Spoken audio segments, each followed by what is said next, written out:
जय हिंद, जोहार साथियों। आप देखना शुरू कर चुके हैं जोहार इंडिया न्यूज। मैं हूं रोहित कुमार। साथियों, इन दिनों भारत की राजनीति में युवाओं की भागीदारी बढ़ चुकी है। पिछले एपिसोड में हमने आपको एक युवा नेता अजय सिंह चेरो से आपकी मुलाकात करवाई थी। आपने उनको सुना था और कमेंट्स में जिस तरह की बातें हमने पढ़ी, आपने उनको काफी सराहा।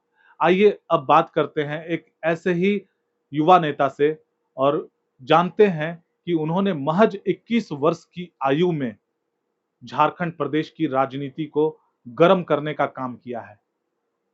इनसे जानेंगे कि वो कौन कौन से मुद्दे हैं जिस पर इन्होंने अभी तक कार्य किया है और उसका युवाओं के ऊपर कितना प्रभाव पड़ा है। तो साथियों, स्वागत कीजिए जनता सशक्तिकरण मोर्चा के संगठन प्रमुख हर्ष कुमार महतो जी का। हर्ष जी, आपका स्वागत है जोहार इंडिया न्यूज में। बहुत बहुत धन्यवाद रोहित जी, आपने मुझे मौका दिया, इस अवसर दिया कि मैं कुछ अपनी बातें रख पाऊँ। आपके जोहार इंडिया न्यूज़ चैनल के सभी दर्शकों को भी धन्यवाद कि आप मुझे सुन रहे हैं, देख रहे हैं। और मैं बताना चाहता हूँ कि मैंने कुछ दिनों पहले ही अपना संगठन का नींव रखा है, जिसका नाम है जनता सशक्तिकरण मोर्चा। जी।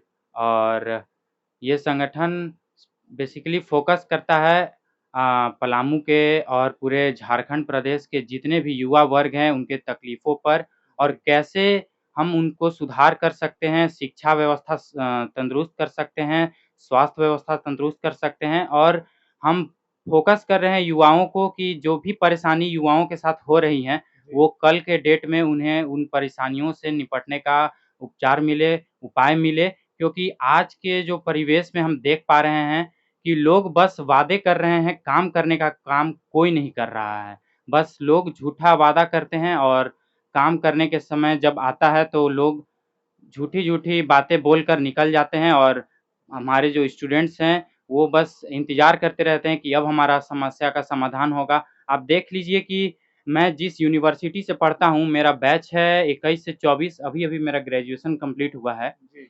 और ये बैच जो कि 2024 में ख़त्म हो जाना चाहिए था, ये ख़त्म हुआ है 2025 में। जी। हर साल हमारे यूनिवर्सिटी का यही हाल है। मैं नीलांबर पीतांबर यूनिवर्सिटी से आता हूँ और हर साल ये यूनिवर्सिटी लेट कर देती है, कुछ न कुछ बहाने करती है और लेट कर देती है। जी। ऐसी बहुत सी समस्याएँ हैं जो युवाओं को फेस करना पड़ता है और इसका समस्या का समाधान कोई नहीं दे पाता है। तो क्या मान लें कि यही वजह है आपकी राजनीति में प्रवेश करने की? नहीं, नहीं, नहीं, यही एक वजह नहीं है। मैं जिस परिवेश में पला-बड़ा हूँ, मैंने बचपन से राजनीति को बहुत करीब से देखा है। जी। मेरे पिताजी आसू पार्टी के जिला अध्यक्ष हुआ करते थे और अभी भी वो पार्टी में वो सक्रिय हैं। जी। लेकिन मैं देखता हूँ कि मेरे पिताजी जब जिला अध्यक्ष थे तो काफ़ी उन्होंने बढ़-चढ़ कर हिस्सा लिया और काफ़ी लोगों को एकजुट करने का काम किया। जी। लेकिन जितनी भी पार्टियाँ थी उन्होंने कभी भी अच्छे से समझा नहीं नेताओं को और युवाओं को कि आखिर युवाओं की समस्या क्या है। जी। नेता बस लगे रहते थे अपना काम करने में और एकजुट करने में, लोगों को सदस्य बढ़ाने में, बस यही काम रहता था सभी का। मैं देखता था मैं करीब से, लेकिन समस्या का समाधान किसी भी पार्टी में नहीं किया जाता था। और इन्हीं सब चीज़ों को मैं देखकर मैंने सोचा कि अब मुझे आगे बढ़ना होगा अपने युवा साथियों के लिए, अपने विद्यार्थियों के लिए। और अब आगे चलकर हम सब मिलकर अपने साथियों का जितना भी समस्या होगा सबका समाधान करेंगे। तो जनता सशक्तिकरण मोर्चा संगठन का निर्माण आपने किया।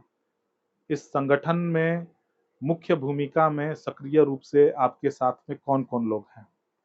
बहुत से लोग हैं, बहुत से। अभी मैंने बस 3-4 दिन ही हुए हैं और एक ही दिन में सैकड़ों-सैकड़ों मेरे जितने भी दोस्त हैं, युवा साथी हैं, डेली नए-नए लोग जुट रहे हैं और सभी ने मुझे सराहा है और बोला है कि आप इसी तरह लगे रहिए। आप देखिए कि आज सैकड़ों हैं, कल हज़ारों हैं और आने वाले समय में लाखों के संख्या में है। और मेरे युवा साथी, मैं एक फ़ौज खड़ी कर रहा हूँ, मैं उनको अपना दोस्त नहीं बोल रहा, मैं सभी जो हैं सभी मेरे साथी हैं और सभी मेरे मैं भी उस पार्टी का जो संगठन मैं बना रहा हूँ उसका मैं फ़ौज हूँ। और आने वाले समय में आप देखेंगे कि हमारा जो संगठन है वो झारखंड का सबसे नामी, सबसे बड़ा संगठन होगा और वो सभी युवा साथियों के लिए सबसे आगे खड़ा मिलेगा आपको और सभी समस्याओं का समाधान हमारा संगठन करने के लिए तैयार खड़ा रहेगा। हर संगठन का एक लक्ष्य होता है। हुँ।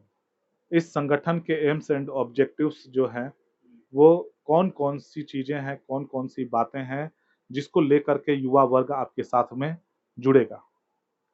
हमारे साथ जुड़ने का सबसे पहला जो लोगों के प्रति आना चाहिए मन में वो ये है कि हम रोज़गार की बात करेंगे जी, और हम स्वास्थ्य की बात करेंगे और हम शिक्षा की बात करेंगे। आज अगर देश में शिक्षा और स्वास्थ्य अगर सबसे बेहतरीन होगा, तो जी, वो राज्य, वो देश सबसे आगे बढ़ेगा। लेकिन दिन प्रतिदिन हमारा राज्य का जो आप देखते होंगे कि शिक्षा का बजट घटाया जा रहा है, जी, सरकारी स्कूल को बंद किया जा रहा है जी, और इसके वजह से क्या होता है कि सरकारी स्कूलों में जो बच्चे होते हैं, वो अधिकतर किसान के बच्चे होते हैं, गरीब के बच्चे होते हैं, मज़दूर के बच्चे होते हैं जी, और उनको कहीं न कहीं सरकार ये प्रमोट करती है कि आप प्राइवेट स्कूल में पढ़िए। जी, बिल्कुल। सरकारी स्कूल आजकल आप देख रहे हो कि बंद कराए जा रहे हैं। आखिर कारण क्या है कि बच्चे नहीं जा पा रहे हैं पढ़ने? जी, आखिर कारण क्या है कि इतने बेहतरीन शिक्षक, इतने कॉम्पिटिटिव एग्ज़ाम निकालने के बाद वो शिक्षक बने हैं जी, और वो लोग नहीं पढ़ा पा रहे हैं, तो एक प्राइवेट स्कूल का शिक्षक कैसे पढ़ा दे रहा है अच्छा? जी, तब तो बिल्कुल। ये आप एक तरीके से आप लोगों को लूटने का काम कर रहे हैं, आप सरकार को आप बेवकूफ़ बना रहे हैं या फिर सरकार हमें बेवकूफ़ बना रही है, जी, बच्चों को बेवकूफ़ बना रही है, उनके माता-पिता को बेवकूफ़ बना रही है। और जी, सरकार बजट दिन पर दिन घटाते जा रही है शिक्षा के, तो आखिर वो बजट घटा रही है इसलिए क्योंकि वो मज़दूर का बच्चा मज़दूर ही बने, जी, किसान का बच्चा किसान ही बने। अगर जी, वो इस शिक्षा और स्वास्थ्य का जो बजट है ये हर साल बढ़ना चाहिए, लेकिन हमारे राज्य में वो उल्टा घटता जाता है। जी, हमारे देश में भी आप देखिए कि घटते रहता है, सरकारी स्कूल बंद कराए जाते हैं, तो इन सभी मुद्दों पर हम काम करेंगे और हम चाहते हैं कि हमारा देश का, हमारे राज्य का जो शिक्षा व्यवस्था है, इसको सुधारा जाए और सरकारी स्कूल में जो बच्चों की जो तादाद है, वो घटने के बजाय बढ़े। जो शिक्षक हैं, वो अच्छे से पढ़ाएँ ताकि शिक्षा सरकारी स्कूल में और बच्चों की जनसंख्या बढ़े और लोग ये कहें कि प्राइवेट स्कूल छोड़ो, अब हम तो सरकारी स्कूल में पढ़ाएँगे। जी। तो इन सभी मुद्दों पर हम काम करेंगे। तो हर्ष जी मुझे ये बताइए कि महज़ 21 साल की उम्र, जब आपकी पढ़ने की उम्र है, आपने राजनीति में प्रवेश किया, तो क्या आपको ऐसा नहीं लगता है कि राजनीति में प्रवेश करने के बाद आपकी पढ़ाई जो है उससे प्रभावित होगी? नहीं, नहीं, नहीं, ऐसा बिल्कुल भी नहीं। बहुत से लोग हैं आज देश में जो पढ़ाई करते-करते, छात्र की राजनीति करते-करते लोग आज राजनीति में आते हैं और मैं तो मेरा ग्रेजुएशन अभी कंप्लीट हुआ और मैं आगे की अभी पढ़ाई अभी जारी रखूँगा और पढ़ते-पढ़ते भी मैं राजनीति करूँगा। एग्ज़ाम्पल के तौर पे बहुत से लोग हैं, झारखंड में ही बहुत युवा नेता हैं, आप देखने के लिए आपको मिल जाएँगे, बहुत से लोग हैं, जयराम महतो भी हैं, जो अभी पढ़ भी रहे हैं। तो ऐसे बहुत से लोग हैं जो पढ़ते-पढ़ते राजनीति को काम करते हैं, राजनीति करते हैं।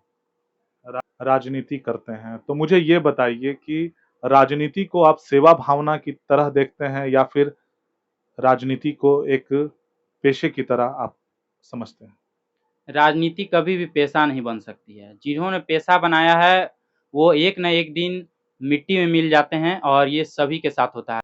जो पेशा बनाता है, वो आगे चलकर मिट्टी में मिल जाता है, धूल में मिल जाता है और उसका लोग जीते जी तो जयकार नहीं करते हैं, मरने का बाद भी जयकार नहीं करते हैं। तो लोगों को पेशा नहीं बनाना चाहिए, राजनीति एक सिर्फ़ सेवा की भावना से करनी चाहिए। इसमें वो नहीं होना चाहिए कि आज मैं आपको सेवा कर रहा हूँ, तो प्लीज़ आप कल मुझे वोट दे देना। ये चीज़ नहीं होना चाहिए। वोट की माँग नहीं करनी चाहिए। सेवा करिए, लोग खुद आपको आपके कामों को देखकर आपके साथ जुड़ेंगे और आपको आगे जिताने का जो भी काम होता है लोग खुद से करेंगे, खुद से भावना रखेंगे कि ये आगे बढ़े, ये हमारे लिए काम कर रहा है। हर्ष हर्ष जी, आपके राजनीति में आने के बाद कई सारे मित्र जो हैं आपके प्रतिद्वंदी बन जाएँगे। हो सकता है ऐसा कि आपके समक्ष ऐसी समस्याएँ आकर के खड़ी हो जाएँ, तब ऐसी परिस्थिति में आप क्या करेंगे? देखिए, ऐसे में तो मैं जितना हो सके अंतिम प्रयास करूँगा कि सब लोग एकजुट रहकर काम करें क्योंकि जब भी बिखराव होता है, तो उसमें नाश हमारा भी होता है, अगले का भी होता है और फ़ायदा कोई तीसरा आदमी ले जाता है। ये हमेशा देखा गया है। तो हमें जब तक हम एकजुट नहीं रहेंगे, तो फ़ायदा कोई तीसरा इंसान ले जाता है और हमें एकजुट रहकर ही हम किसी भी राज्य को, किसी भी देश को आगे ले जाने का काम कर सकते हैं। तो मैं अंतिम प्रयास यही करूँगा कि हम कभी भी बिखराव ना देखना पड़े हमें और हम सब एकजुट रहें इसके लिए मैं जितना हो सके उतना प्रयास करूँगा लेकिन अलग होने का मैं नहीं सोचूँगा, ना उनको होने दूँगा। प्रयास तो मेरा यही रहेगा। क्या आपको ऐसा लगता है कि आने वाले जो आगामी विधानसभा चुनाव हैं, उसमें आपकी सहभागिता रहेगी, आपके संगठन की सहभागिता रहेगी?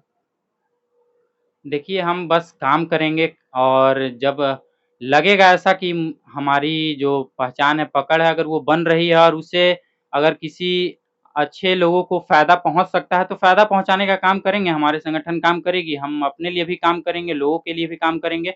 लेकिन अभी मैंने इसके बारे में नहीं सोचा है विधानसभा के बारे में, आगे की मैंने नहीं सोची है। मैं बस सेवा भावना से अभी आया हूँ, आगे क्या होगा वो देखा जाएगा। हर्ष जी, झारखंड प्रदेश की राजनीति में पलामू प्रमंडल राजनीति का केंद्र बिंदु रहा है। जब यहाँ से विधायक बने हैं, सत्तारूढ़ पार्टी ने उन्हें मंत्री पद अवश्य दिया है। ऐसे हालात में कई सारी ऐसी समस्याएं हैं जिनका निवारण अब तक नहीं हो पाया है। आपको क्या लगता है कि वो कौन से मुद्दे हैं जिसको लेकर के आप पलामू की राजनीति को गर्म कर सकते हैं? देखिए, केंद्र बिंदु हमारा पलामू हमेशा से रहा है, लेकिन पलामू को लोग एक तरीके से आप बलि का बकरा बना देते हैं बाद में। आपने एक लिखो फेंको पेन सुना होगा, लिखो फेंको पेन, जो लिखते हैं और जैसे ही खत्म होता है फेंक देते हैं। जी, वही होता है पलामू वासियों के साथ और हमारे जितने भी लोग हैं पलामू के जनता के साथ। जी, लोग अक्सर नेता आते हैं, चुनाव के पहले कई बड़े-बड़े वादे करते हैं और जनता को लुभाने का कोशिश करते हैं, लेकिन जैसे ही वो जीत जाते हैं उसके बाद हमको पेन की तरह उस लिखो-फेंको पेन की तरफ फेंक दिया जाता है। जी, फिर हमारी कोई झारखंड में पूछ नहीं है, ना कुछ हमारा हक है, ना अधिकार है। जी, आज जितने भी पार्टी के जो सुप्रीमो हैं, आप उनसे पूछ कर एक बार देखिएगा जी, कि आखिर पलामू वासियों की पहचान क्या है झारखंड में। जी, अक्सर आप जानते होंगे कि एक आम इंसान का पहचान उसकी जात होती है, उसकी भाषा होती है। जी, लेकिन रईस आदमी की पहचान उसका पैसा होता है, उसका हैसियत होता है। जी, तो गरीबों की पहचान जात और भाषा ही होती है। जी, आप एक बार कभी भी आप ध्यान दीजिएगा कि हेमंत सोरेन हो, चाहे वो जयराम महतो हों, चाहे जितने भी लोग हों, जी, वो कभी भी नहीं चाहते हैं कि भोजपुरी, मगही, झारखंड की वो भाषा बने, वो सीधे से नकारते हैं। जी, आप याद करिए वो दिन 2-3 साल पहले जब जयराम महतो धनबाद की गलियों में नारा लगाया करते थे, जी, भोजपुरी, मगही हटाओ, झारखंड को बचाओ। जी, जबकि मुद्दा ये नहीं था कि झारखंड को बचाना था, लड़ाई वो धनबाद के और बोकारो के लिए लड़ रहे थे, वो वहाँ की भाषा के लिए लड़ रहे थे, लेकिन नारा यही लगता था कि भोजपुरी मगही हटाओ, झारखंड को बचाओ। जी, आप यूट्यूब पे सर्च करेंगे तो हेमंत सोरेन जी ने एक इंटरव्यू में कहा है जी, सर्च करिएगा जी, Hemant Soren interview on Bhojpuri Magahi language, तो जी, आपको 4-5 मिनट का दिखेगा, स्टार्टिंग इंग्लिश से होगा,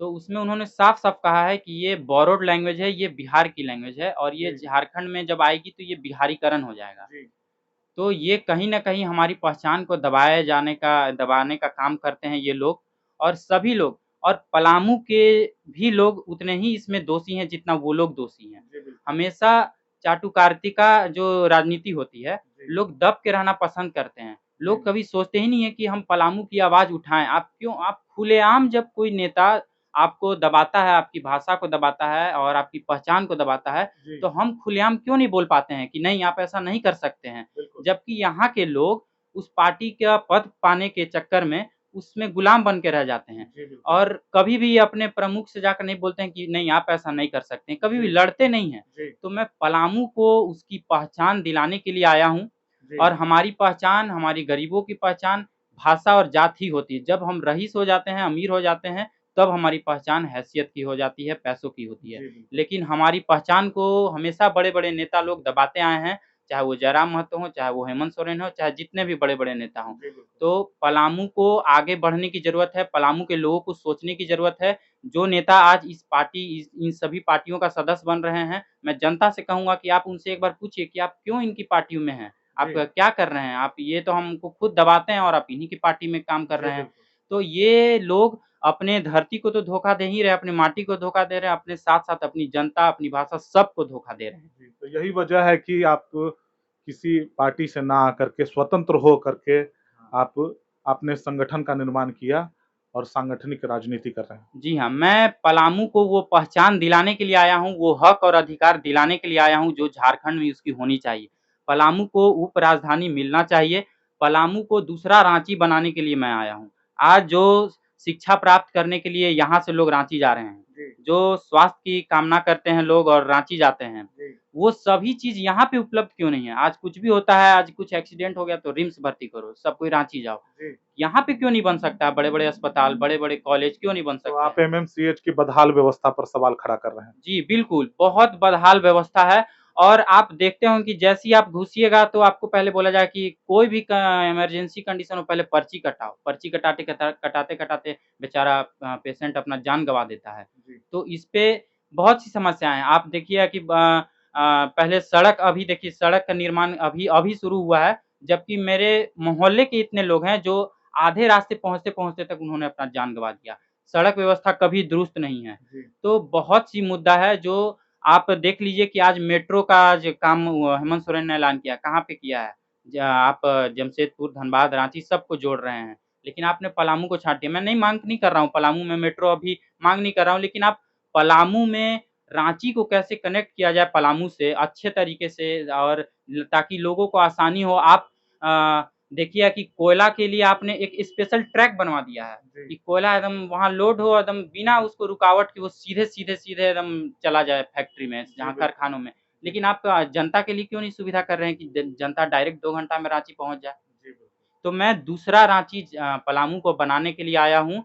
सभी व्यवस्था यहाँ हो, शिक्षा यहाँ हो, स्वास्थ्य यहाँ हो और हर चीज़, हर सुविधा यहाँ ही पे हो जाए कि लोगों को कहीं जाकर काम करने की ज़रूरत ना पड़े।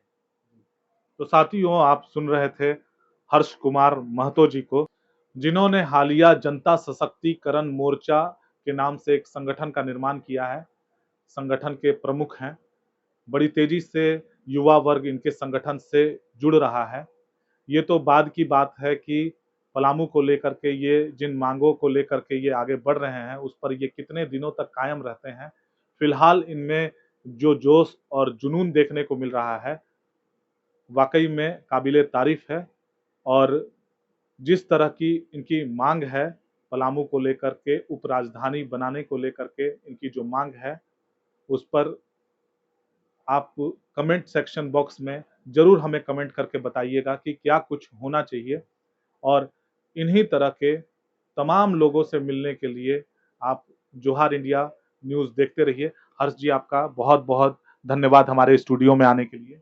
बहुत-बहुत शुक्रिया आपने मुझे आज बुलाया और मुझे 2 शब्द बोलने का मौका दिया और पलामू की भी जनता, झारखंड की जनता को मैं बहुत-बहुत धन्यवाद देना चाहता हूँ कि आप लोग जोहार इंडिया न्यूज़ के माध्यम से आप मुझे सुन रहे हैं, देख रहे हैं। तो बहुत-बहुत शुक्रिया और मैं कहना चाहूँगा कि हमारा जो संगठन है अगर आप उसमें निःशुल्क अभी मेंबरशिप है हाँ, निःशुल्क अ, सदस्यता अभियान हाँ, चलाया जा रहा है। अभी निःशुल्क सदस्यता अभियान चलाया जा रहा है और मैं चाहूँगा कि जो लोग भी मेरे प्रस्ताव से, मेरे विचार से अगर खुश हैं, समर्थन करते हैं, तो आप लोग मेरे संगठन का हिस्सा बनिए एक और आगे चलकर हम लोग मिलकर काम करेंगे, पलामू को नई पहचान दिलाने का काम करेंगे और झारखंड को बदलने का जो संकल्प है हमारा, वो पूरा करेंगे। तो साथियों बने रहिए जोहार इंडिया न्यूज़ के साथ, देखते रहिए जोहार इंडिया न्यूज़। जय हिंद, जोहार, जय संविधान।